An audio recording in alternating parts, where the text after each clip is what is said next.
Good morning everybody, and this is your Forex day trade setups for today. So just starting off with Euro-USD, so we had some news come through on Friday, being the non-farm payrolls, and obviously that put a little bit of pressure on the dollar. But this morning already, we're back to worrying about inflation again, so which will strengthen the dollar. Anyway, bottom line is nobody knows what's going on. Nobody has a clear idea of where the economies are at the moment, and everything that everybody thought they knew is basically being blown to smithereens. So if we look at what the structure that we have at the moment, so the first thing to look at is this area of 121,650, and that's this previous swing low here. Probably not exact, but you get the picture. So this swing low was the last fractal. That's the area we need to pay attention to. We did close above it on Friday, and we're sort of just hovering around that area at the moment. So to me, that is the area we need to be paying attention to today. When you look at what's going on here, it's just really a flag. It's forming ready for a move to the upside. So the other thing that you need to bear in mind is keep that trend line in place. So that's your trend line. Just keep it drawn on your charts, because sort of a break above and retest of any structure in this area is going to give you the opportunity to be long. So at the moment, it's the current high.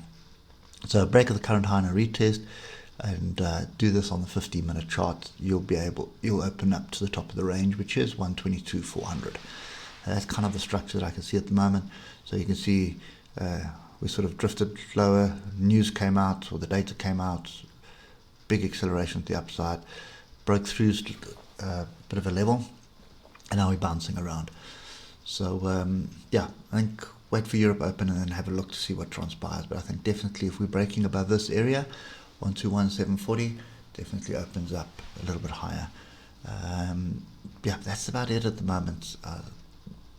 But also conversely, if we get below this 121,650, sort of get below it, come back and test it, then you can probably open up more downside to 121,329.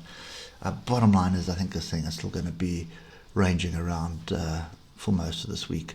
US dollar, Japanese yen, a similar kind of thing. You can see we moved pretty strongly to the upside and then moved all the way to the downside. So this sets up a weekly sort of piercing. It's not quite a piercing pattern, it's close to a piercing pattern, but you can see it's just following the pattern from the last couple of weeks. So it's down, up, down, up, down, up, down. So what's the next sequence? Up again. But look at how that structure is. It's really all over the place. So coming back to the 8 hour, and you can see we sort of broken through these levels. So you'd want to see a rejection of those levels for move down, but the trend is up on the 8 hours, so you're looking for an area where you're going to find support, and it's probably going to be somewhere down here. This one for me at the moment is really sit on hands. I don't see anything that is exciting me at all. This is a big move up, this is a big move down, and it's just total confusion. So I think the thing to bear in mind is, if I just take this level over there, so there's my previous swing low. If we can maintain this, in other words, this stays as a rejection of a level, which is 109,631, I'd expect another move downside. But you've got this pretty strong area of support here at 109,340. So ultimately you'd want to be breaking through that and retesting that area for continuation to the downside. So anyway, it's a sit on hands type of chart for me at the moment, and that's what we're going to do. British pound, Japanese yen. We broke up. We had this flag forming, and now all that's really happening is we are just trending lower. So it does look like this is a bit of a flat bottom triangle forming of some sort. We do have a bit of support here. Trend is up, and there's quite a bit of support here. So that's kind of the view that I have at the moment. But if we look at the 1 hour, do we have an opportunity to look for a long? And there isn't one. So yeah, it's kind of a messy one at the moment. I think we've closed this gap right now, This gap is from, what's that, Friday, Wednesday.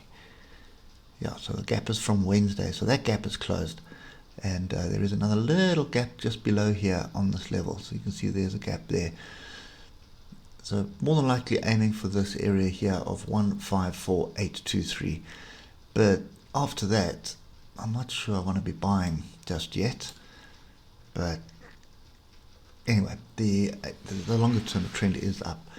That's kind of what we're looking for. But I think if you look at the hour, this is sideways. So just you need to see price come down, and then it needs to come up, reject a level, have your moving averages cross over on the hour, then you're looking for a move to the downside. So at the moment you've got the crossover, but you don't have a rejection of a level.